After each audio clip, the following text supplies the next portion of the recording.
पिछले टर्न पर हम फंडामेंटल और ड्राइव्ड क्वांटिटी पढ़ चुके थे, ठीक है। मूलभूत राशियाँ और व्युत्पन्न राशियाँ। मूलभूत राशियाँ कितनी होती हैं? फंडामेंटल 7 होती हैं, ठीक है, और 2 सप्लीमेंट्री थी, मतलब पूरक राशियाँ थी, और बाकी की फिर हमने जितनी भी होती हैं वो सब ड्राइव्ड क्वांटिटीज़ होती हैं। तो इन ड्राइव्ड में करीब 20-25 ऐसी राशियाँ हैं, ऐसी क्वांटिटीज़ हैं जो अपने को याद होनी चाहिए, ठीक है। और क्या याद होना चाहिए उनके बारे में? कुछ तो इम्पॉर्टेंट हैं, जैसे होती तो करीब 125-150 हैं फिजिक्स की अगर पूरी की बात करें तो, लेकिन वो उतनी नहीं समझनी इसमें। अपने को शुरुआत की जो बेसिक है ना, वो 20 से 25 अपने को याद होनी चाहिए। तो उनमें क्या याद होनी चाहिए? मतलब 20-25 तो बेसिक हैं, और बाकी जो 100-150 में 5-7 ऐसी हैं जो कॉमनली यूज़ होती हैं, तो वो अपने को समझ में आना चाहिए। तो जैसे क्या क्या याद होना चाहिए? एक तो वो भौतिक राशि या फिजिकल क्वांटिटी है क्या, उसका बेसिक फार्मूला क्या है, उसकी यूनिट एसआई यूनिट क्या है, ठीक है।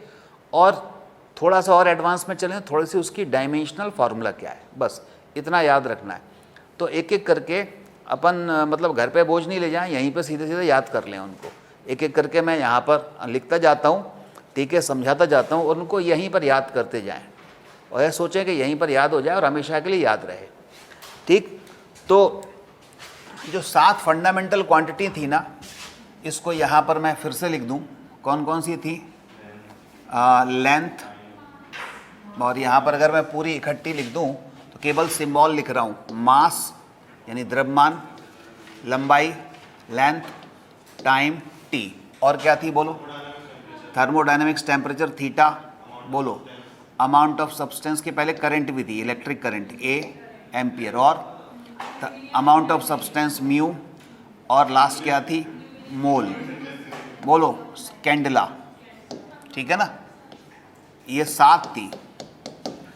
अगर हम मैकेनिक्स की बात करें, यांत्रिकी की बात करें, तो मैकेनिक्स में क्या होता है? ये जो 3 है ना, ये 3 कौन सी होती हैं?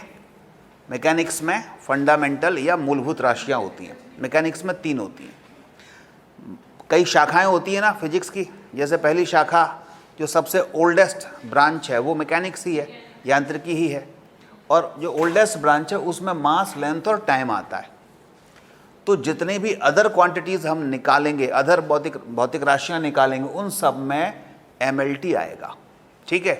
फिर अगर ऊष्मा भी हम ऐड कर लें, हीट भी ऐड कर लें, तो हीट वाले चैप्टर में थीटा भी आ जाएगा इनके साथ में। इलेक्ट्रिसिटी की बात करेंगे तो एमएलटी के साथ ए भी आ जाएगा, ठीक है। तो जैसे जैसे शाखाएं बदलती जाएंगी वैसे वैसे ये मूलभूत राशियों भी उसके अंदर इंक्लूड होती जाएंगी। तो सबसे पहले हम बात करेंगे मैकेनिक्स की। तो सबसे पहला कौन सा होता है? क्या बताया था? मान लीजिए हम लेते हैं सबसे पहले एरिया, ठीक है। एरिया बराबर क्या होता है? Length into breadth. हिंदी में क्या कहते हैं? क्षेत्रफल। क्या सूत्रों तक होगा? लंबाई गुणा चौड़ाई। बड़ा सिंपल सा है, ठीक है, बिल्कुल बेसिक से स्टार्ट कर रहा हूं। अब बताओ, इसका एसआई मात्रक निकालना चाहते हैं। लंबाई का क्या होता है मात्रक? मीटर। चौड़ाई का भी मीटर, तो मीटर मीटर मीटर स्क्वायर हो गया। तो मीटर स्क्वायर इसका ये मात्रक हो गया, यूनिट हो गई। अब मैं बात करूं इसका डायमेंशनल फार्मूला। डायमेंशनल फार्मूला, ठीक है। डायमेंशनल फार्मूला हिंदी में कहते हैं विमीय सूत्र। विमीय सूत्र का मतलब क्या है? डायमेंशनल फार्मूले का मतलब है कि ये जो मेन फार्मूला है एरिया का, इसको हम ये जो 7 फंडामेंटल क्वांटिटीज़ हैं इनके टर्म में रिप्रेजेंट करें, इनके पदों में इसको प्रदर्शित करें। तो ऐसा प्रदर्शन ही क्या होता है? Dimensional formula. चलो प्रदर्शन करो। लंबाई को क्या लिख दूँ इनमें से छांट के देखो? एल इंटू दूसरी चौड़ाई बी माने ब्रेड्थ, उसको भी चौड़ाई लिखो। ब्रेड्थ को चौड़ाई क्या होगी? वो भी लंबाई होती है। लंबाई, चौड़ाई, गहराई, ऊंचाई सब एल में आती है। तो कितना हुआ? L square. बड़े ब्रैकेट में बंद कर दो तो ये हो गया अपने पास एल स्क्वायर। ये विमीय सूत्र हो गया किसका? क्षेत्रफल का। दूसरा। ऐसे ही 20-25 हैं और इनको साथ साथ लिखते जाओ और याद भी करते जाओ। अभी लास्ट में पूछ लेता हूं आपसे, वॉल्यूम, वॉल्यूम क्या कहते हैं इसको हिंदी में? आयतन। ठीक है, वॉल्यूम इक्वल टू क्या होगा? लंबाई, चौड़ाई और ऊंचाई, तीनों गुणा कर दो, लेंथ, ब्रेड्थ और हाइट, तीनों का मल्टीप्लाई कर दिया तो क्या बन गया? वॉल्यूम, आयतन। तो लंबाई भी L, दूसरी चौड़ाई भी L और ऊंचाई भी L, तो कितने हो गए? L to the power 3, L की पावर 3, यही होगा। इसका मात्रक निकालो, SI मात्रक, SI यूनिट, लंबाई की क्या होती है? मीटर, तो मीटर की पावर 3, मीटर क्यूब बोलेंगे इसको, मीटर क्यूब। SI यूनिट क्या है? Metre cube. ठीक है। थर्ड, डेंसिटी, डेंसिटी को हम D से प्रदर्शित कर सकते हैं। D बराबर होता है मास अपॉन वॉल्यूम, द्रव्यमान बटे आयतन। डेंसिटी को हिंदी में क्या कहते हैं? घनत्व। घनत्व, घनत्व D बराबर क्या होगा? मास अपॉन वॉल्यूम, द्रव्यमान बटे आयतन। ये द्रव्यमान को हम देखो इधर से लिख चुके हैं। M को क्या लिखेंगे? M, इसका विमीय सूत्र लिखना चाहते हैं तो M का हुआ M। वॉल्यूम का हम निकाल चुके हैं, कितना होता है? L to the power 3। अब बस क्या करो, सब कुछ ऊपर न्यूमरेटर में होना चाहिए, ये नीचे जो भाग में है वो नहीं, ऊपर चाहिए हमें, तब सरल होगा। तो इसको ऊपर ले जाओगे तो पावर में क्या हो जाएगी? +3 है तो ऊपर जाएगी तो -3, नीचे की पावर ऊपर ले जाओ तो -3। M L की पावर क्या हो जाएगी? -3, तो ml -3, ये विमीय सूत्र हुआ किसका? घनत्व का। अब ये इसकी इकाई देखो, इकाई SI यूनिट। मास की क्या होती है बताओ? मास की यूनिट क्या होती है? मास का मात्रक क्या होता है? द्रव्यमान का मात्रक। द्रव्यमान को किस में नापते हैं? SI में, किलोग्राम में, तो ये हो जाएगा M का kg।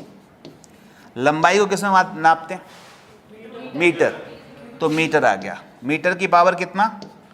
-3, ठीक है, क्यूब, तो किलोग्राम पर मीटर क्यूब। माइनस को प्रति बोलते हैं हिंदी में या पर, तो किलोग्राम प्रति मीटर क्यूब या किलोग्राम पर मीटर क्यूब। माइनस का मतलब पर, प्रति। चौथा है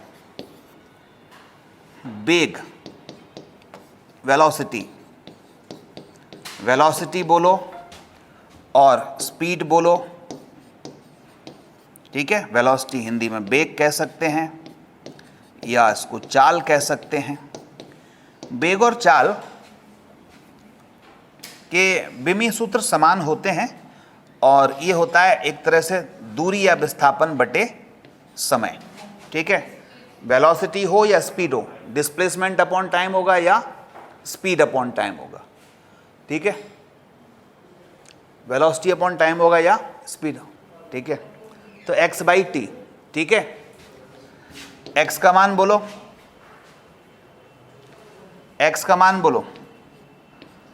x को हम लिखेंगे L, टाइम को लिखेंगे t, t चला गया ऊपर, LT - 1, तो ये हो जाएगा LT - 1, ठीक है।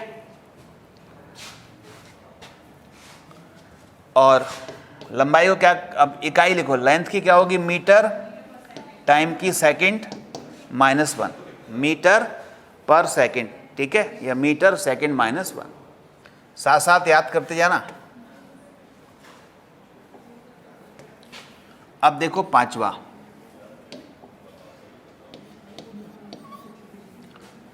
एक्सीलरेशन। क्या बोलते हैं इसको? हिंदी में बोलते हैं त्वरण। और एक्सीलरेशन इक्वल टू क्या होता है? चेंज इन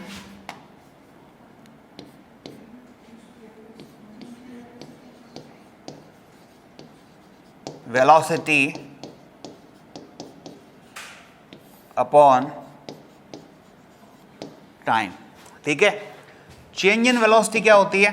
डेल्टा V, ठीक है, क्या होती है? Delta V by time.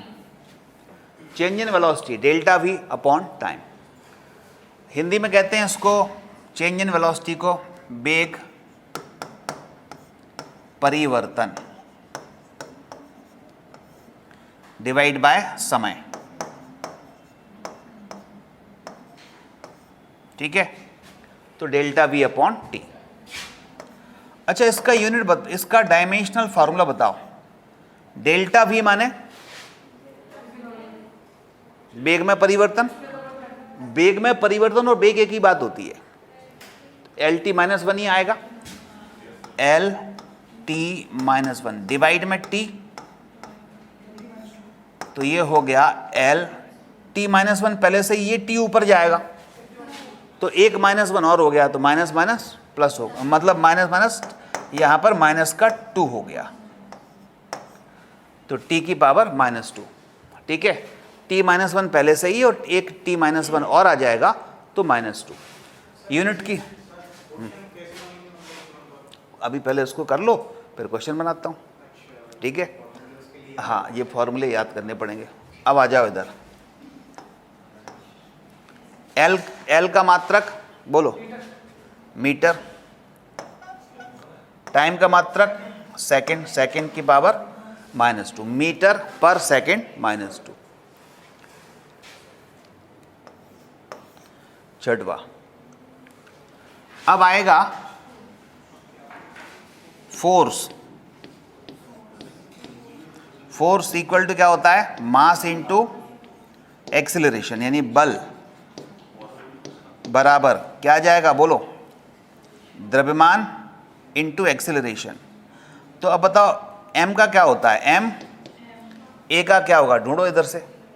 Acceleration मतलब a का क्या निकाला हमने, एल टी -2।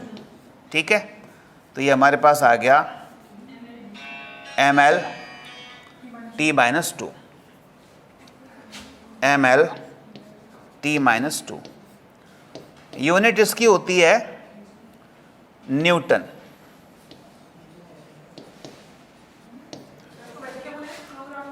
हाँ, वैसे बोलेंगे मास की क्या होगी केजी, लेंथ की होगी मीटर, टाइम की होगी सेकंड, और पावर एज इट इज लिख देते हैं। पावर में कहीं कोई चेंज नहीं करना, पावर जैसी लिखी है ना वैसी लिख दो। पावर क्या लिखी है -2, तो -2। एम की जगह केजी, लेंथ की जगह मीटर, टाइम की जगह सेकंड, -2 एज इट इज़ वैसे ही कॉपी करना है। क्वेश्चन इसके कई तरीके से बन सकते हैं।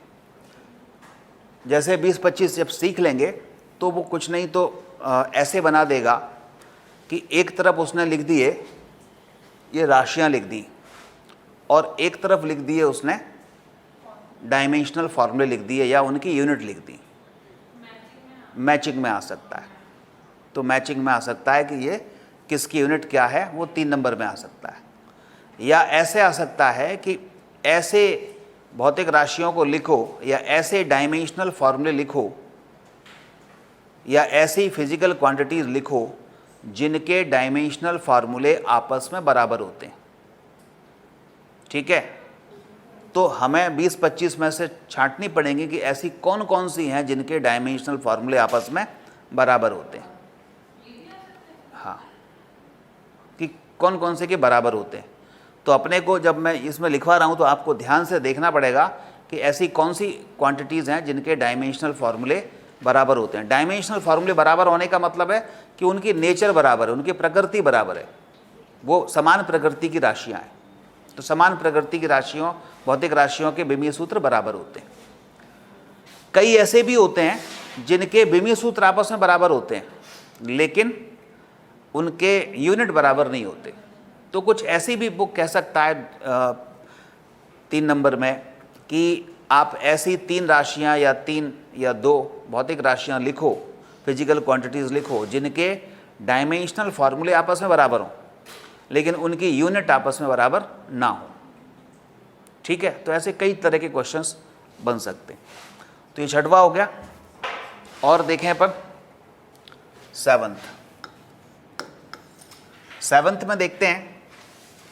अभी मैंने कौन सा बता दिया, फोर्स का। अब आता है वर्क। वर्क तो सिलेबस में सीधे वर्क के नाम से दिया ही हुआ है।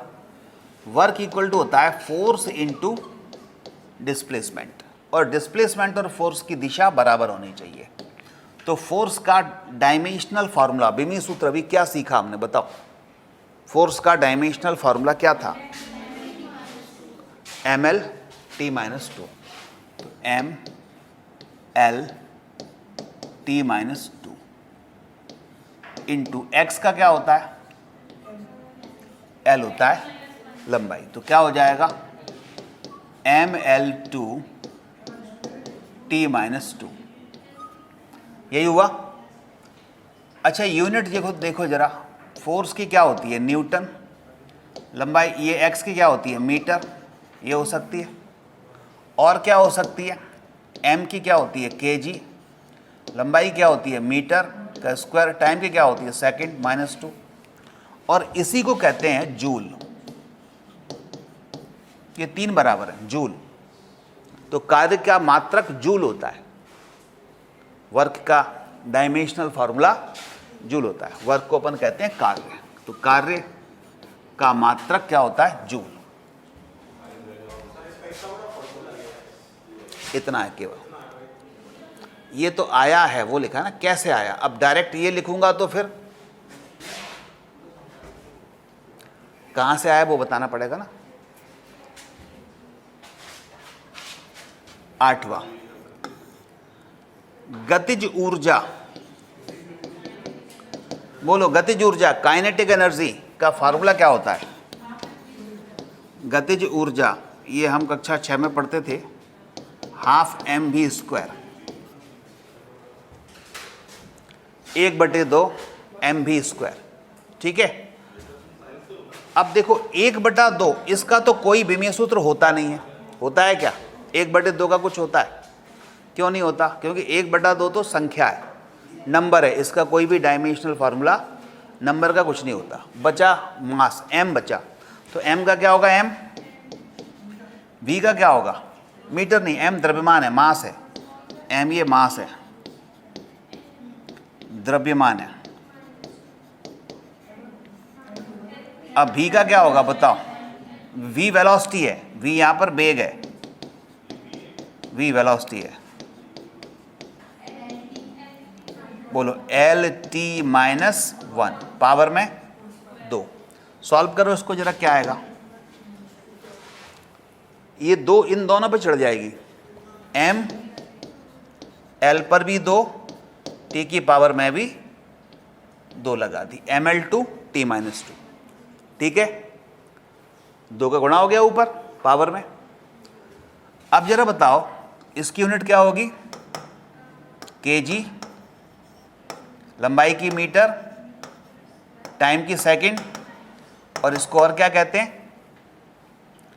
इसको भी हम जूल कहते हैं। तो अब आपसे कोई पूछे कि ऐसी कौन सी 2 राशियां अभी तक आप जानते हैं जिनके विमीय सूत्र बराबर हैं, तो एक तो कार्य होगी और एक ऊर्जा, वर्क एंड एनर्जी, दोनों के बराबर होते हैं, यूनिट भी बराबर होते हैं और डायमेंशनल फार्मूले भी बराबर होते हैं। 9th, मैं बात करता हूं पोटेंशियल एनर्जी, स्थितिज ऊर्जा, पोटेंशियल एनर्जी, स्थितिज ऊर्जा, इसका फॉर्मूला आप पढ़ते हो mgh। ये जो है ये भी 9th में या पढ़ाया जाता है mgh। m क्या है? द्रव्यमान यानी मास हो गया।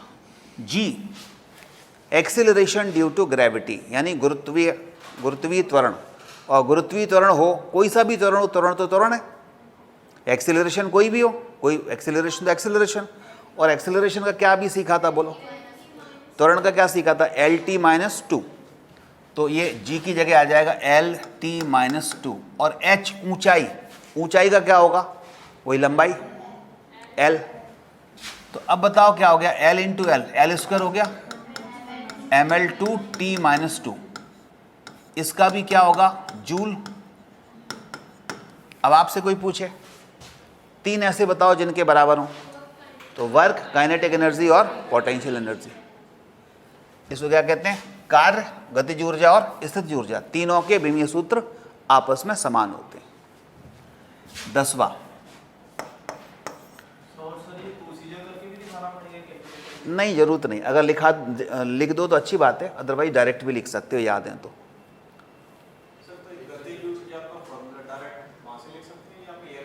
गतिज ऊर्जा ये हाफ mv², यहाँ से लिख दो तो ज़्यादा अच्छा है, या हाँ यहाँ से। वो डिपेंड करेगा कितने मार्क्स में आ रहा है। 10वां,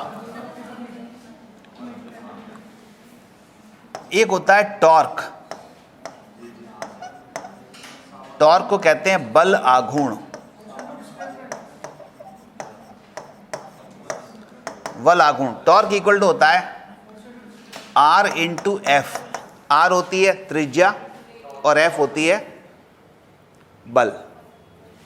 ये बल के टर्निंग इफेक्ट को कहते हैं torque. Turning effect of force is called torque. बलाघूर्ण क्या होता है? बल के घूर्णन प्रभाव को, बल के घूर्णन प्रभाव को बलाघूर्ण कहते हैं। इसमें हिंदी में भी लिख देना बलाघूर्ण है क्या, ये भी लिख लो। टॉर्क क्या होता है? टॉर्क होता है टर्निंग इफेक्ट ऑफ फोर्स। बल क्या, बलाघूर्ण क्या होता है? टर्निंग इफेक्ट ऑफ फोर्स, यानी बल का घूर्णन प्रभाव। बल का घूर्णन प्रभाव क्या होता है कि ये भी 9-10 में पढ़ते हैं कि अकेला बल, अकेला फोर्स किसी बॉडी को घुमा नहीं सकता। अकेला फोर्स किसी बॉडी को घुमा नहीं सकता, चला सकता है। एक सीधी रेखा में चला सकता है, स्ट्रेट लाइन में चला सकता है। घुमाने के लिए बल के साथ साथ दूरी भी चाहिए, डिस्टेंस भी चाहिए, परपेंडिकुलर डिस्टेंस। एक एग्जांपल देता हूं मैं आपको, चलो पहले तो उसको लिख लो, फिर मैं डिटेल में समझा देता हूं। R मतलब L और F मतलब क्या हो गया?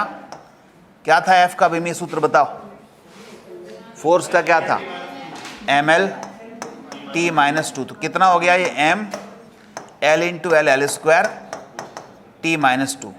इसका भी F का क्या होता है? न्यूटन, लंबाई का मीटर, तो न्यूटन मीटर हो जाएगा, न्यूटन मीटर। ठीक है, न्यूटन मीटर। इसको भी जूल कह सकते हैं, कोई दिक्कत नहीं है।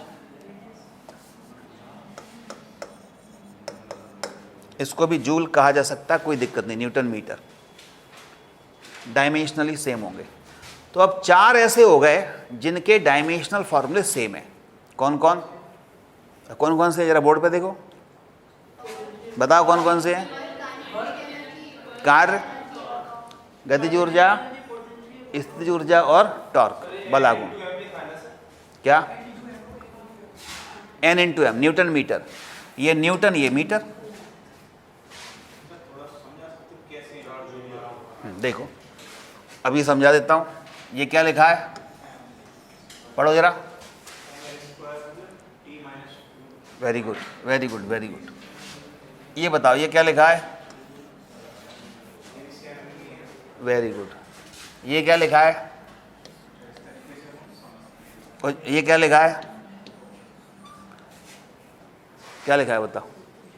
समान लिखे हैं सभी, और समान किसके लिखे हैं? ये टॉर्क का लिखा है, बलाघूर्ण का, ये स्थितिज ऊर्जा का, और ये कार्य का, और ये गतिज ऊर्जा। चारों के समान है। और इसकी क्या है, क्या समान है? इकाइयाँ भी समान ही है। ठीक है, कोई दिक्कत नहीं। चलो आगे अपन बढ़ते हैं 11वां। चिंता मत करो, 20-22 हैं, 20-25 बस, 10 हो गई ना। याद कर लो सीधे, याद कर लो सीधे। हाँ, पावर भी देखना चाहिए। ये लगी। चलो मिटा दूं?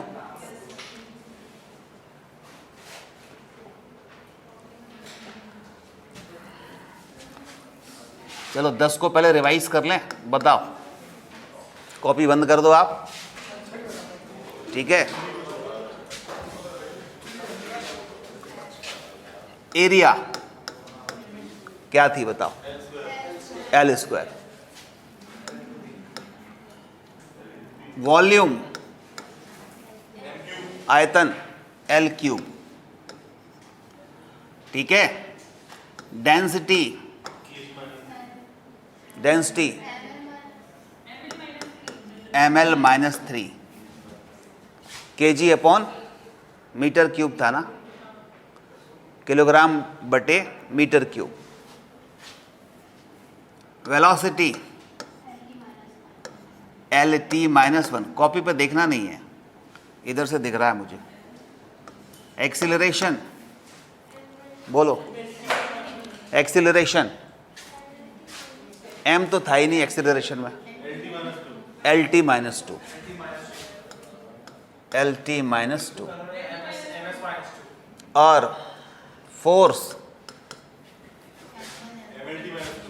बस m और लगा दो, F इक्वल टू ma होता है ना।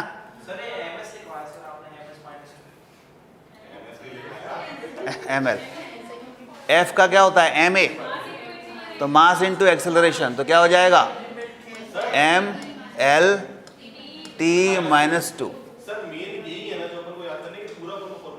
नहीं मेन तो ये है।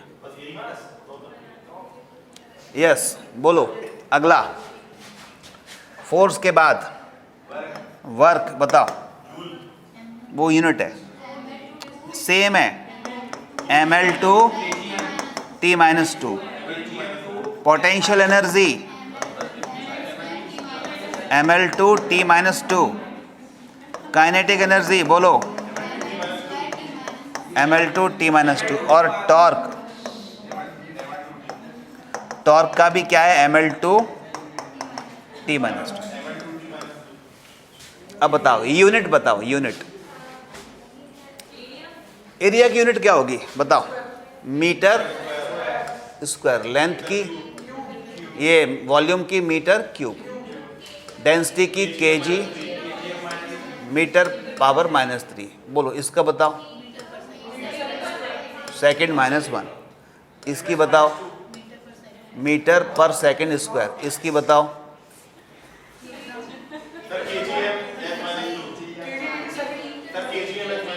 केवल न्यूटन लिख लो। इसकी बताओ जूल। इन सब की क्या होगी जूल। हाँ अब देखो ये तो लिख ही सकते हो ना, अब ये थोड़ा दिमाग लगाओ, ये अपन बिल्कुल ऐसा नहीं कि बच्चों की तरह, बिल्कुल थोड़ा सा दिमाग लगाओ, सिंसियरली थोड़ा सा दिमाग लगाओ। ये मास का क्या होता है, एक बार जब केजी अपन को याद है तो यहाँ केजी लिखना है, यहाँ मीटर लिखना है, यहाँ सेकंड लिखना है, खत्म। तो किलोग्राम मीटर सेकंड की पावर -2। अब इसको क्या लिखोगे, किलोग्राम मीटर स्क्वायर सेकंड की पावर -2। इसको क्या लिखोगे, किलोग्राम मीटर स्क्वायर सेकंड की, जहाँ m है वहाँ केजी लिखना है, पहले ही पता है। जहाँ लंबाई है l है उसकी जगह मीटर लिखना है, और टाइम को सेकंड लिखना है। पावर जैसी है वैसी रेस कर दो एज इट इज़। हाँ ये जो होता है यहाँ से यहाँ तक तो ये mLT में ही आती हैं, मतलब मास केजी वगैरह में यूनिट आती हैं। इसके बाद क्या होती हैं कि जैसे मैंने पिछले टर्म्स पर बताया था कि 1971 में सभी साइंटिस्ट की एक बैठक हुई थी जेनेवा में। तो वहाँ पर उन्होंने कहा कि जब आगे की और भौतिक राशियाँ आएंगी, फिजिकल क्वांटिटीज़ आएंगी, तो उनमें ये 3-3, 4-4 होंगे, 7 हैं। तो mLT कहीं में किसी में एम्पियर भी होगा, किसी में कुछ और भी होगा। तो फिर उनको इस तरीके से लिखना थोड़ा सा इनकन्वीनियंट होगा, असुविधाजनक होगा। जैसे इसी को लिखने में असुविधाजनक लग रहा है, किलोग्राम जैसे बल है यहाँ पर, किलोग्राम मीटर सेकंड -2 लिखूँ। अब बल की बात हम पूरी फिजिक्स में हर टर्न पे करेंगे, तो जब हर टर्न पे करेंगे, मैं कहूँ मैं इतना बल लगा रहा हूँ, इतना बल लगा रहा हूँ, तो आप कहो 3 किलोग्राम मीटर पर सेकंड स्क्वायर बल लगा रहे हो, तो इसको बार बार बोलने में भी थोड़ी असुविधा होती है। तो उन्होंने सुझाव दिया कि अब इनको आगे की जो बड़ी बड़ी यूनिट हैं उनको छोटी करो, और छोटी करने का तरीका है कि जो साइंटिस्ट होते हैं उनके रिस्पेक्ट में, उनके सम्मान में उनकी यूनिट देना शुरू करो। तो बल के बारे में सबसे ज़्यादा काम न्यूटन ने किया, तो न्यूटन के सम्मान में बल की यूनिट को दे दी न्यूटन। फिर कार्य हुआ, पोटेंशियल एनर्जी, काइनेटिक एनर्जी, इनके बारे में जो सबसे ज़्यादा जूल ने बताया, तो उनको उनके सम्मान में जूल दे दी। तो इसलिए कार्य की इकाई, पोटेंशियल एनर्जी की यूनिट, काइनेटिक एनर्जी की यूनिट क्या होती है, जूल होती है। ठीक है। और टॉर्क को हम कह सकते हैं जूल या न्यूटन मीटर कह सकते हैं, क्योंकि टॉर्क का फार्मूला अभी हमने देखा था, ये टॉर्क कहते हैं इसको, और इसका ये सिंबल है, अगर याद करना चाहो, अदरवाइज ज़रूरत नहीं है। ये जो है ये स्टाइलिश टी बना दो, टॉर्क बोलते हैं, टाउ कहते हैं इसको, टाउ। ये सिंबल है टाउ, R इंटू एफ, तो ये हो जाएगा, एफ का क्या होता है न्यूटन और आर का होता है मीटर, तो न्यूटन मीटर भी इसको कह सकते हैं, न्यूटन मीटर भी इसको कह सकते हैं। ठीक है, तो ये मैंने अभी आपको 10 बताई हैं, मेरे ख्याल से 10 याद हो गई होंगी। अब याद है, याद होना चाहिए, अगर अपन इतना भी नहीं कर पा रहे तो फिर कैसे अपन आगे कुछ कर पाएंगे। थोड़ा सा अपने को देखिए, अब मैं कुछ इंपॉर्टेंट, ये 10 तो रटनी है, ठीक है, 10 पर बेस्ड जो आगे की हैं वो कुछ महत्वपूर्ण है, वो महत्वपूर्ण ही बता रहा हूँ, बाकी की 10। जैसे आपको कोई कहे आवृत्ति, ये बड़ी कॉमन है, इसको कहते हैं फ्रीक्वेंसी। ठीक है, फ्रीक्वेंसी को एफ से प्रकट करते हैं, एफ मींस फ्रीक्वेंसी।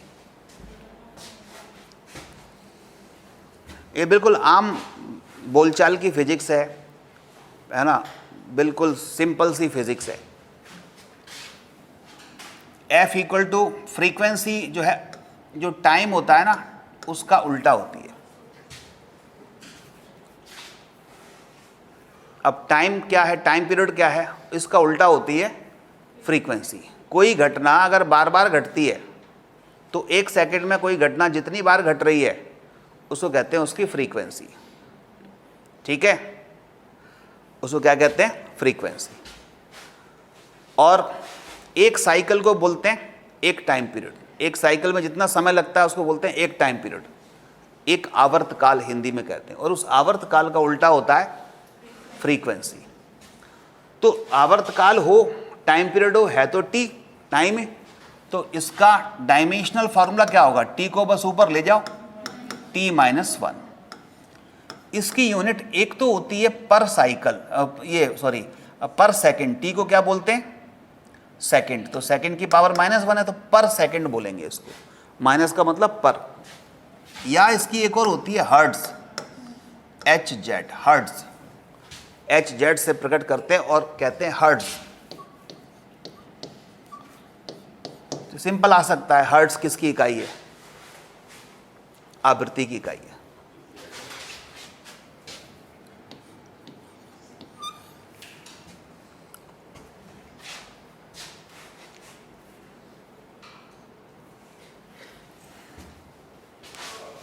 एक और देखते हैं, एक और है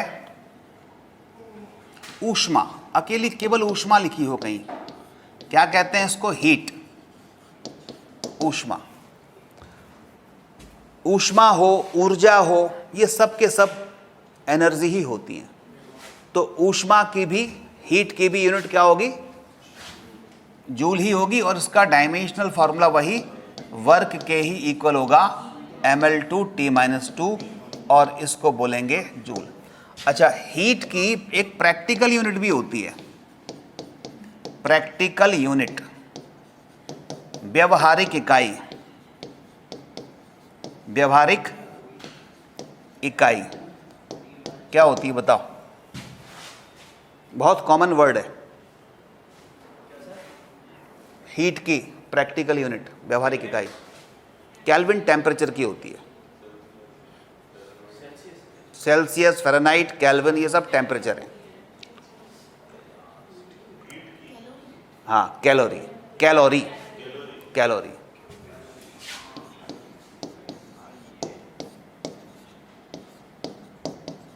कैलोरी, ठीक है। एक कैलोरी में 4.18 जूल होते हैं। कैलोरी बड़ी यूनिट होती है, और 4.18 या लगभग 4.2 जूल भी कह सकते हैं, ये लगभग का चिन्ह है, अप्रॉक्स 4.2, क्योंकि 0.18 है ना, इसको 2 कर सकते हैं, 0.18, ये 0.18 को 2 लिख सकते हैं, तो 4.18 को 4.2 लिखा जा सकता है। ठीक है,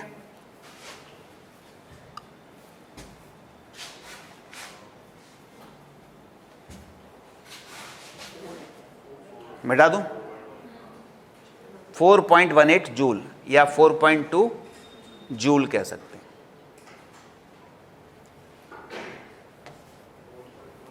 4.18 जूल। इसके बाद ये तो हो गई मैकेनिक्स वगैरह की, हीट की, ठीक है। और एक और मैं लिखवाऊंगा यहाँ पर हीट में ही, इसको मिटा देता हूँ आपको के लिए, और वो है विशिष्ट ऊष्मा। ये भी बहुत कॉमन है, विशिष्ट ऊष्मा। लेटेंट हीट नहीं, इसको बोलते हैं स्पेसिफिक हीट। स्पेसिफिक हीट, विशिष्ट ऊष्मा। इसका एक फार्मूला होता है QMS, Q equal to MS delta theta, ठीक है। जो S होती है ना, ये स्पेसिफिक हीट होती है। अब स्पेसिफिक हीट होती क्या है उसको भी समझ लो। विशिष्ट ऊष्मा आखिर होती क्या है, ये भी सवाल आ सकता है कि विशिष्ट ऊष्मा को परिभाषित करो। होता यह है कि कोई भी पदार्थ है हमारे पास, कोई भी मटेरियल हो, लिक्विड हो, सॉलिड हो, गैस हो, ठीक है। लिक्विड माने द्रव, सॉलिड माने ठोस, और गैस माने गैस, ठीक है। तो किसी भी, कोई भी पदार्थ हो, किसी भी अवस्था में हो, उसका अगर हम 1 kg ले लें, कितना ले लें? 1 kg। तो 1 kg अगर हम ले लें, उसका टेम्परेचर बढ़ाना चाहते हैं, जैसे 1 किलोग्राम पानी ले लिया। अब उस 1 किलोग्राम पानी का जो भी अभी टेम्परेचर है, बना रहने दो, उसका टेम्परेचर हम 1 डिग्री सेल्सियस बढ़ाना चाहते हैं, तो हमें उसको कुछ ऊष्मा, कुछ हीट देनी पड़ेगी ना। तो जितनी ही ऊष्मा देनी पड़ेगी वो उस मटेरियल की स्पेसिफिक हीट होगी, विशिष्ट ऊष्मा होगी। तो विशिष्ट ऊष्मा क्या हुई कि किसी पदार्थ के 1 किलोग्राम का ताप 1 डिग्री सेल्सियस बढ़ाने के लिए जितनी उसे ऊष्मा प्रदान करनी पड़ती है, उसको क्या कहते हैं? विशिष्ट ऊष्मा या स्पेसिफिक हीट कहते हैं, ठीक है। To increase the temperature of body of 1 kg required heat क्या होगी? Specific heat if temperature is increase by 1 degree Celsius. तो लिखना हो तो लिख लो, लिखो स्पेसिफिक हीट, विशिष्ट ऊष्मा। पहले हिंदी में लिख लो विशिष्ट ऊष्मा। किसी, हाँ अभी और बड़ा बनेगा, पहले तो ये लिख लो विशिष्ट ऊष्मा। विशिष्ट ऊष्मा लिखो, किसी पदार्थ के 1 किलोग्राम द्रव्यमान, किसी पदार्थ के 1 किलोग्राम द्रव्यमान का ताप, 1 किलोग्राम द्रव्यमान का ताप 1 डिग्री सेल्सियस बढ़ाने के लिए, 1 डिग्री सेल्सियस बढ़ाने के लिए आवश्यक ऊष्मा क्या होगी? आवश्यक ऊष्मा विशिष्ट ऊष्मा होगी। हिंदी में लिख लें, इंग्लिश में लिख लें, to increase the temperature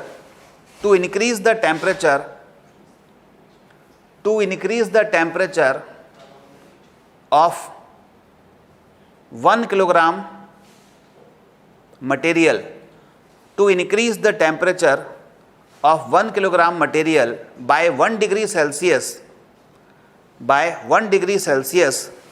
required heat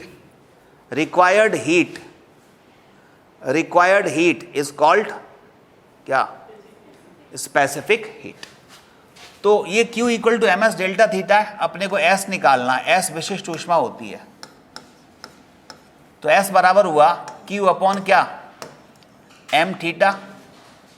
तो Q ऊष्मा है, ऊष्मा का विमीय सूत्र बताओ क्या होता है इस ऊष्मा का?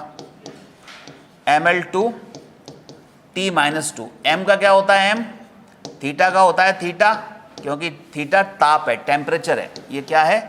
ताप है, टेम्परेचर है। और टेम्परेचर का क्या होता है?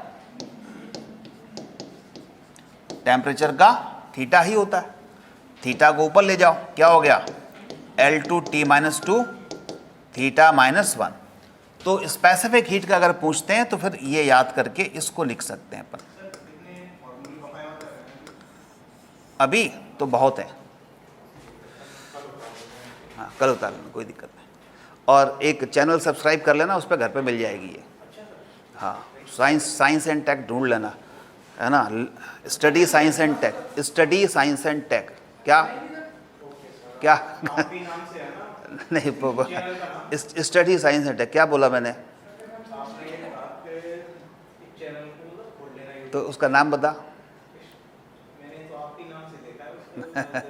नहीं, वो अलग पीएससी का अलग है, वो जो देखा है ना वो एक्चुअली नीट का है, पीएससी के लिए स्पेशल अलग से है, उस पर पीएससी का ही मटेरियल है और कुछ नहीं है। स्टडी साइंस एंड टेक, ठीक है, तो ये पूरा सब मिल जाएगा उस पर।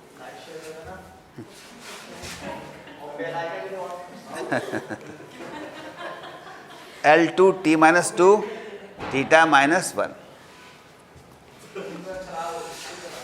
चलो अब देखो,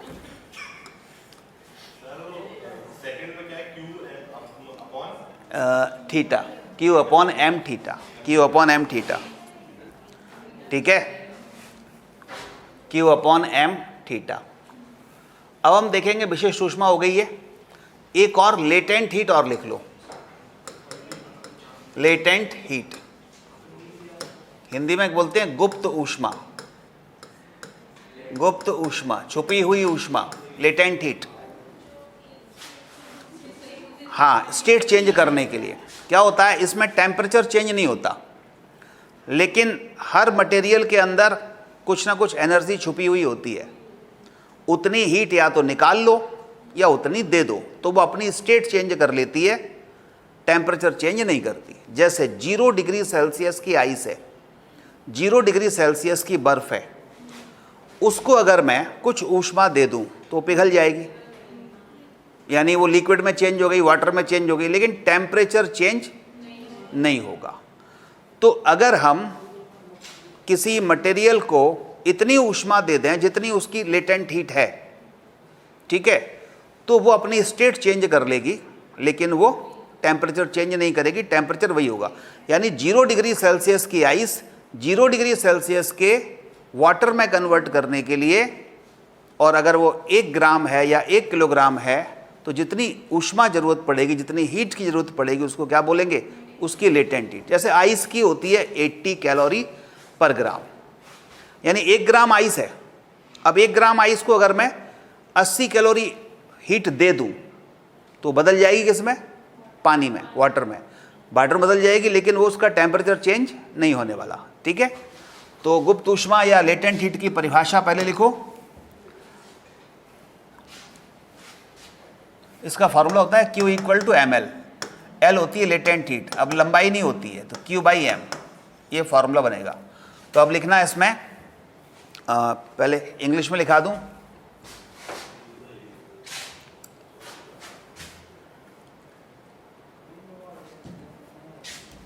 for unit mass object, for unit mass object,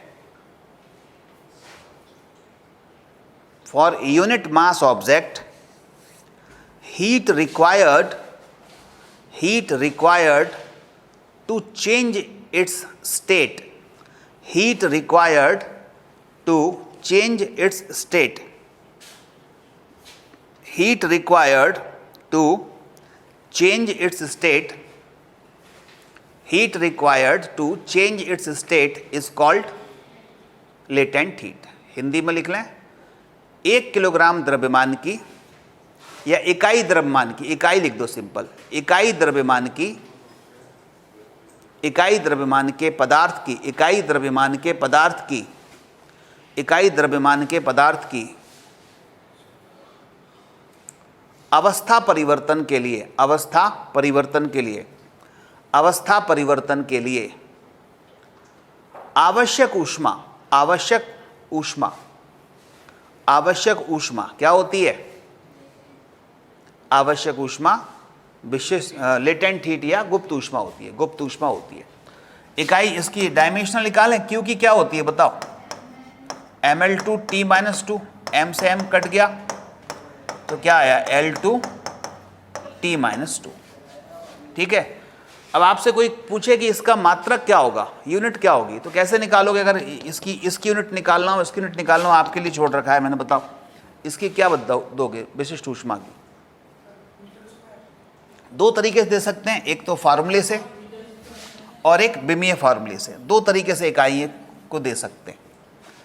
पहले इससे दें, क्यू की क्या होती है, आप जूल लिख सकते हैं क्यू की, तो जूल लिख दिया, बटे में तो पर लिख दिया, मास की केजी लिख दिया, टेम्परेचर या तो सेल्सियस या केल्विन, ऐसा ही होती है केल्विन, तो केल्विन लिखेंगे।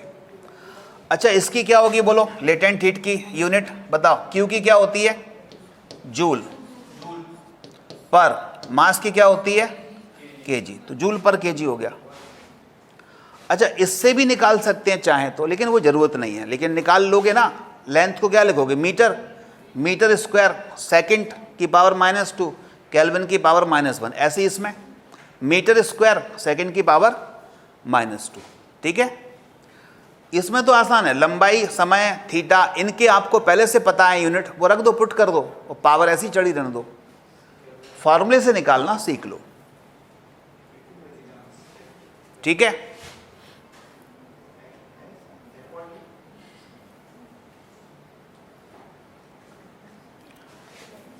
अब कुछ ऐसी हैं जो थोड़ी बड़ी बड़ी हैं, लेकिन उनके डायरेक्ट याद रख सकते हैं, एक बार सॉल्व करके सीधे याद कर लो, और कैसे याद करेंगे वो भी मैं आपको भी समझा दूंगा।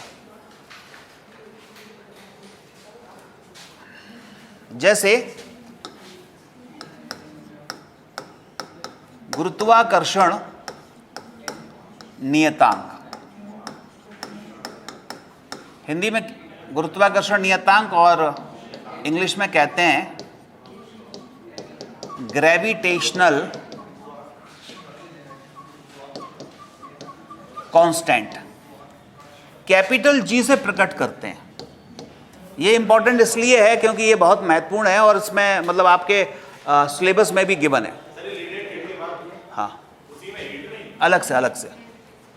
अब ये कुछ इंपॉर्टेंट बता रहा हूं, जैसे एक फॉर्मूला आप जानते हैं, F equal to capital G m1 m2 by R square, पढ़ा था ये कहीं, 9th में पढ़ा था, वही फार्मूला है कि अगर हमारे पास दो द्रव्यमान हैं जैसे m1 और m2, तो इन दोनों के बीच में दूरी अगर r है, ध्यान से सुनना, तो न्यूटन ये कहते हैं कि ये दोनों द्रव्यमान एक दूसरे को एक बल से आकर्षित करेंगे, एक फोर्स से अट्रैक्ट करेंगे, और उस फोर्स की जो वैल्यू होगी F, वो इतनी होगी, capital G m1 m2 by R square. ठीक है, तो अब इस फार्मूले से ये जो कैपिटल G है, इसकी हमें डायमेंशनल फार्मूला निकालना है। तो कैपिटल G के लिए हल करो, पहले सॉल्व कर लो कैपिटल G के लिए। कैसे, कैपिटल G इक्वल टू क्या होगा बोलो, इस R का यहाँ मल्टीप्लाई होगा FR स्क्वायर बाय कितना, m1 इंटू m2, बिल्कुल सही है। अब डायमेंशनल फार्मूले पुट कर दो, F का क्या बोलो, F का क्या लिखोगे बताओ, F का क्या बोलो, F का डायमेंशनल फार्मूला ml t-2, और R का लेंथ है वो तो L स्क्वायर, डिवाइड बाय इस m का m, इसका भी m, तो m स्क्वायर हो जाएगा, लेकिन एक m कट रहा है, तो इस m को ऊपर ले जाओ, m की पावर -1, L स्क्वायर और L L3 t-2, ठीक है, m-1 L3 t-2,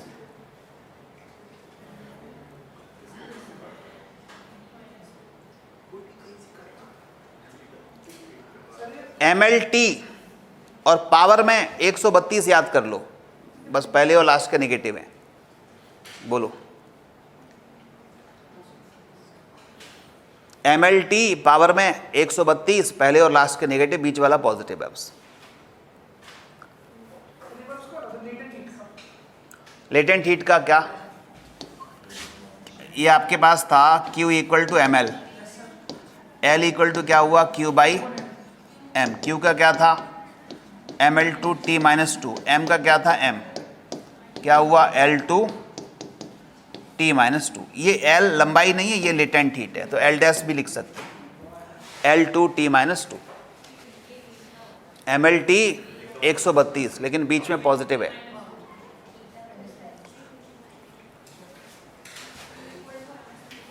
ठीक है,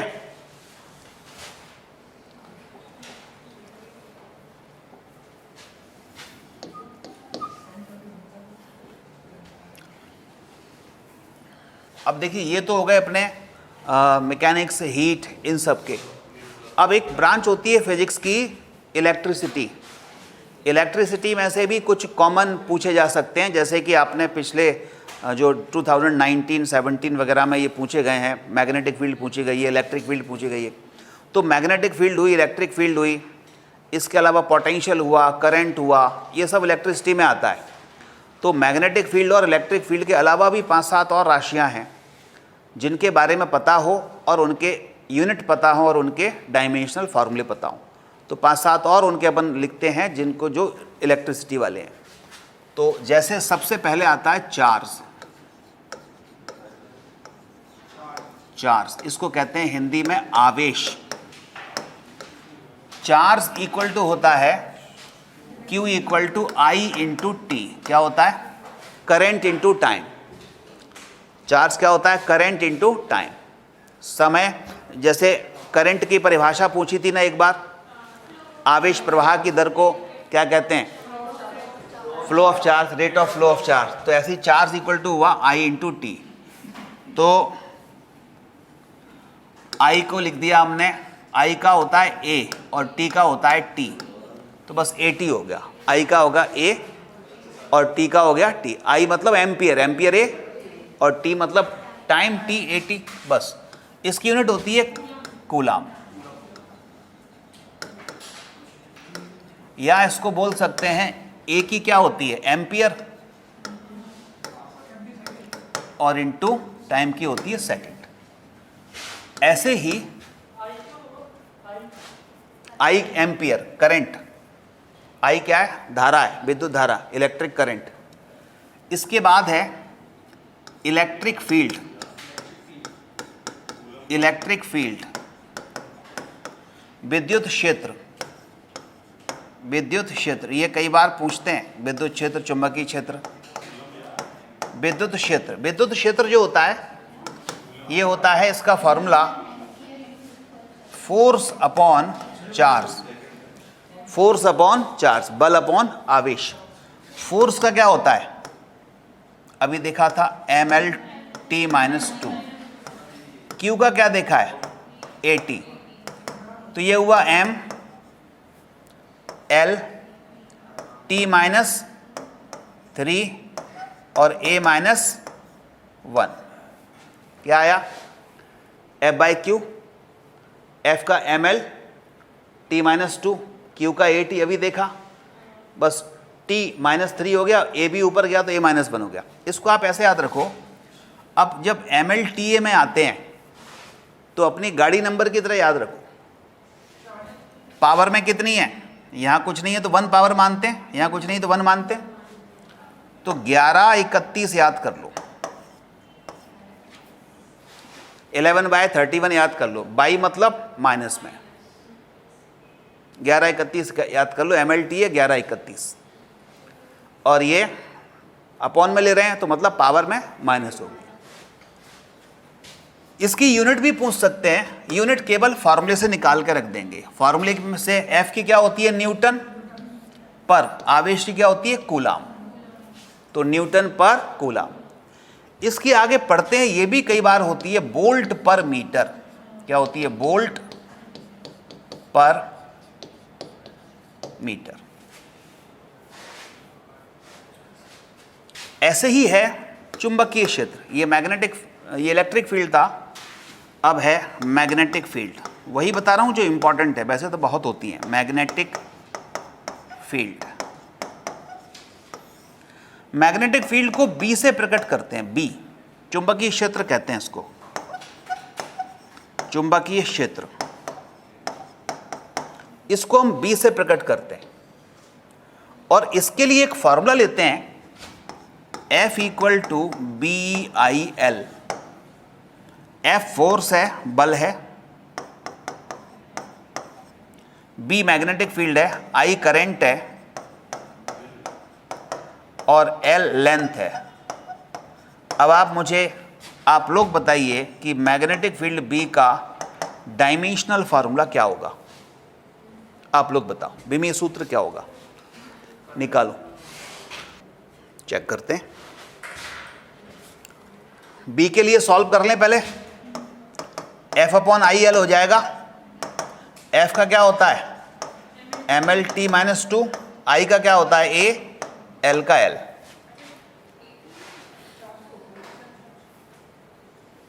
आई का ए होगा, एटी नहीं होगा, वो चार्ज का होता है एटी। अब क्या हुआ, एल और एल कैंसिल हो गया। एम एल है ही नहीं है, तो नहीं है तो एल की power 0, T to the power minus two, A minus 1। 10/21 याद कर लो, 10/21। एम एल टी ए 10/21, ये मैग्नेटिक फील्ड है।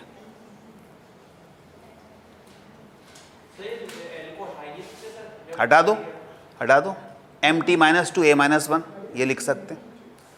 तो यहाँ पर ये बेमी सूत्र खत्म होते हैं और अब इसमें फंडामेंटल फोर्सेस यहाँ से स्टार्ट होंगे। तो कितने फोर्स होते हैं टोटल बताओ, बल कितने होते हैं टोटल? ऐसा नहीं, आप प्रशासनिक अधिकारी बनने जा रहे हो, पहली क्लास में ही बताए थे मैंने, है ना। तुक्के नहीं चल सकते, ना ही जो है अपन मजाक कर सकते हैं। बिल्कुल कर सकता हूँ। फंडामेंटल फोर्सेस ऑफ नेचर्स, प्रकृति में मूल बल कितने होते हैं? ग्रेविटेशनल फोर्स है, मैग्नेटिक फोर्स है, इलेक्ट्रिक फोर्स है, एक और है न्यूक्लियर फोर्स। देखिए इलेक्ट्रिक और मैग्नेटिक एक ही है, पहली बात तो ये। इलेक्ट्रिक इसको बोलते हैं इलेक्ट्रोमैग्नेटिक फोर्स। टोटल हैं चार हैं। पहला है ग्रेविटेशनल फोर्स, दूसरा है इलेक्ट्रोमैग्नेटिक फोर्स, तीसरा है वीक न्यूक्लियर फोर्स और चौथा है स्ट्रॉन्ग न्यूक्लियर फोर्स। और इनके बारे में लिखने के लिए आ सकता है कि प्रकृति में जो 4 बल हैं उनके बारे में संक्षिप्त में समझाइए। ठीक है, तो आज हम थोड़ा थोड़ा समझ लेते हैं और डिटेल में फिर अगले टर्न पर देखेंगे। तो पहले तो लिख लें fundamental forces of nature. Fundamental forces of nature,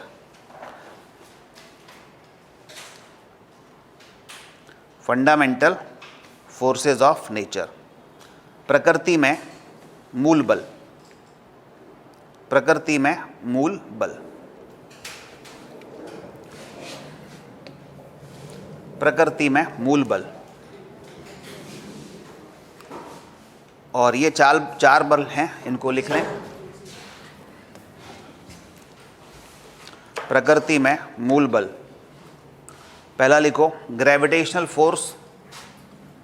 gravitational force ये लिखा है, gravitational force. Second strong nuclear force, weak nuclear force, electromagnetic force. Hindi में इसकी लिख देता हूं यहां पर।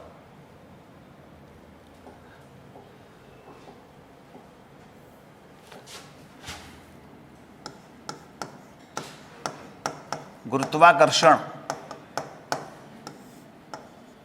बल, और ये होता है स्ट्रॉन्ग न्यूक्लियर, इसको कह सकते हैं प्रबल नाभिकीय बल।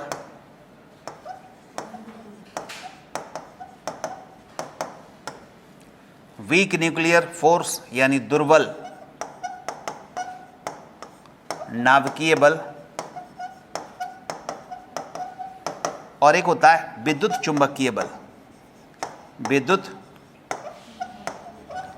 चुंबकीय बल। ये 4 प्रकृति में बल होते हैं, 4 ही बल हैं बस। बाकी के जितने बल देखते हो ना वो इन्हीं की कैटेगरी में आते हैं, बस नाम अलग अलग हैं।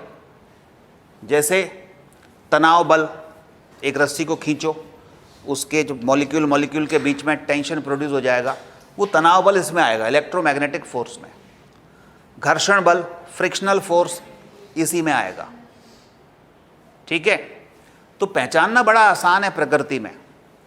ग्रेविटेशनल फोर्स तुरंत समझ में आ जाता है कि 2 वस्तुओं के जब द्रव्यमान होंगे, मास होंगे, तो उनके बीच में अट्रैक्टिव नेचर का फोर्स लगेगा, जिसको बोलेंगे हम ग्रेविटेशनल फोर्स। और हम अपने आसपास जितने ऑब्जेक्ट देखते हैं, छोटा हो बड़ा हो, सभी का मास होता है। जब सभी का मास होता है तो सभी में ग्रेविटेशनल फोर्स तो लगता ही है, ठीक है ना। आप कह सकते हैं 99.99999% चीज़ों में ग्रेविटेशनल फोर्स लगता ही है। केवल जो फोटोन होता है, फोटोन रेस्ट में हो तो उसका मास 0 होता है, इसलिए वहाँ पर ग्रेविटेशनल फोर्स नहीं लगता और सब जगह पर ग्रेविटेशनल फोर्स लगता है। तो ग्रेविटेशनल फोर्स तो हर ऑब्जेक्ट में लगता है। स्ट्रॉन्ग न्यूक्लियर फोर्स ये न्यूक्लियस के अंदर होता है, जो अंदर न्यूक्लियस, नाभिक के अंदर जो न्यूक्लियॉन्स होते हैं उनके इलेक्ट्रॉन नहीं, कौन से, न्यूट्रॉन और प्रोटॉन, न्यूट्रॉन प्रोटॉन जो होते हैं नाभिक के अंदर उनके बीच में लगता है। वीक न्यूक्लियर फोर्स तब लगता है जब रेडियो एक्टिव क्षय होता है, यानी जब जैसे रेडियम है, यूरेनियम है, ये कुछ रेडिएशंस निकालते हैं। जब रेडिएशंस निकालते हैं तब जो पार्टिकल बाहर निकलते हैं, कण बाहर निकलते हैं नाभिक से, उनके बीच में दुर्बल नाभिकीय बल लगता है। इलेक्ट्रोमैग्नेटिक वेव, इलेक्ट्रोमैग्नेटिक फोर्स, ये अब इनको छोड़ के सब जगह लगता है, जैसे घर्षण बल है, फ्रिक्शनल फोर्स है, टेंशन फोर्स है, सरफेस टेंशन, पृष्ठ तनाव बल है, ये सब इसी कैटेगरी में आते हैं, इलेक्ट्रोमैग्नेटिक वेव, इलेक्ट्रोमैग्नेटिक फोर्स। समझ में आ गई। तो इनको लिखने के लिए आ सकता है कि एक एक करके हम इनको लिखें। तो अब मैं आपको डिटेल में अगले टर्न पे बता दूंगा। इस तरह से ये सारे के सारे, जैसे ग्रेविटेशनल फोर्स के बारे में चर्चा करेंगे हम, प्रबल नाभिकीय बल, दुर्बल नाभिकीय बल और विद्युत चुंबकीय बल। और अभी जाना नहीं है, एक 5 मिनट का वो और लिख लो, प्रीफिक्सेस, ठीक है, उनको याद करके आना, प्रीफिक्सेस। इसको मैं हटा देता हूँ, प्रीफिक्सेस सीधे आ जाता हूँ यहीं पर। प्रीफिक्सेस हिंदी में कहते हैं पूर्व लग्न, यानी पूर्व लग्न हिंदी में।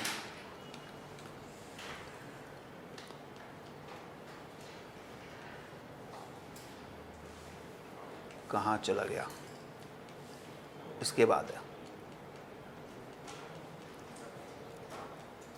ये प्रीफिक्सेस। प्रीफिक्सेस जैसे 10 की कोई पावर हो तो उसको बोलते क्या है और उसका प्रतीक क्या है, उसका जो है ये फॉर्मूला क्या है, या कहें हम सिंबल क्या है। सिंबल भले ही याद ना हो लेकिन ये अपने को पता होना चाहिए किसको क्या बोलते हैं। 10 टू दी पावर 18, ठीक है, जल्दी से लिख लो, 10 टू दी पावर 18, इसको बोलते हैं एक्सा। क्या बोलते हो, एक्सा।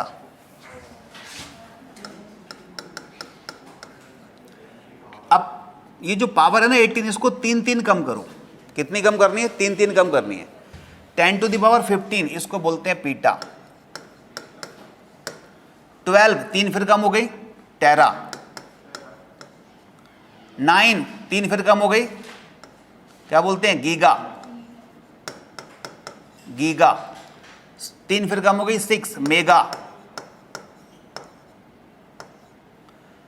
3 फिर कम हो गई, किलो। अब 3 के बाद फिर एक एक कम करना है, 3 तक 3 कम करना है, फिर एक एक कम करो। एक कम करी, 10 to the power 2, hecto. 10 to the power 1, deca. ठीक है, ये यहां पर 10 तक पहुंच गए। ये होती है पॉजिटिव पावर। एक अमेरिकन पद्धति होती है, उसमें ये थोड़ा सा याद होना चाहिए आपको। ये 10 टू द पावर 6, 9 और 12, इनको क्या कहते हैं, एक के बाद 6 बिंदी हो, एक के बाद 6 जीरो हो, तो इसको क्या बोलते हैं, 6 जीरो हो तो मिलियन, 9 हो तो बिलियन, 12 हो तो ट्रिलियन। आप नेता बन गए मान लीजिए, और फिर किसी ने बहस में पूछ लिया, टीवी बहस में, बताओ ट्रिलियन में कितने जीरो होते हैं। एक बार पूछ लिया गया था संबित बात्रा से, बड़ा उनका वीडियो वायरल हो गया था, है ना। मोदी जी कह रहे हैं कि 5 ट्रिलियन की अर्थव्यवस्था होगी, तो किसी ने पूछ लिया कांग्रेस वाले ने कि ठीक है होगी 5 ट्रिलियन की, बताओ एक के बाद 5 के बाद ट्रिलियन में कितने जीरो होते हैं। तो इधर तो देखने लगे वो। तो वही कह रहा हूँ, ये छोटी छोटी चीज़ें हैं जो आसपास करंट अफेयर्स में चलती रहती हैं, तो अपने को पता होना चाहिए कि ट्रिलियन में कितने जीरो होते हैं, बिलियन में कितने होते हैं, मिलियन में कितने होते हैं। तो ये है मेगा, 10 टू द पावर 6, ये होता है मिलियन, एम से ही पता चल रहा है। ये बिलियन और ये ट्रिलियन। हाँ बिल्कुल, आगे बढ़ता जाता।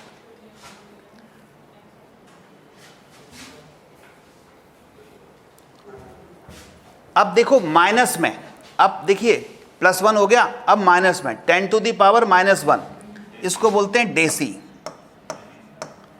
-2, अब माइनस में एक एक बढ़ाते जाओ, सेंटी। 10⁻³ मिली। -6 माइक्रो। -9 नैनो। -12 पीको। -15 फेम्टो। और 10⁻⁻18 आटो, ATTO। ये होता है। हाँ, मतलब 3 के बाद फिर 3 माइनस करना है। ठीक है, तो ये एक थोड़ा सा आपको याद होना चाहिए। एक बार पूछा गया था प्री में ही कि 1 फर्मी किसकी यूनिट है?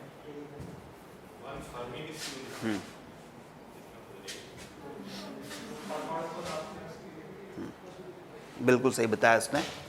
1 फर्मी एक्चुअली डिस्टेंस की यूनिट है और परमाणविक डिस्टेंस होती है। और ये होता है, फर्मी होता है फेम्टो, 1 फेम्टो मीटर। फेम्टोमीटर का शॉर्ट फॉर्म है फर्मी। और फेम्टो मतलब 10⁻⁻ कितना? -15 मीटर। और जब 10⁻⁻15 मीटर की डिस्टेंस होती है तो वो हम कहाँ पहुँच जाते हैं? नाभिक के अंदर पहुँच जाते हैं। इतनी छोटी डिस्टेंस होती है ना। तो ये 1 फेम्टोमीटर, ये किसकी है? दूरी यानी कि लंबाई की यूनिट है। तो ये थोड़ा सा एनालिटिकल वे में सोचना शुरू करना आना चाहिए अपने को। डेका, ये एक्चुअली डेका यूनिट नहीं है, ये प्रीफिक्स है। प्रीफिक्स का मतलब होता है जैसे कहीं लिखा है डेका किलोग्राम, तो डेका किलोग्राम अब ये द्रव्यमान की बन जाएगी।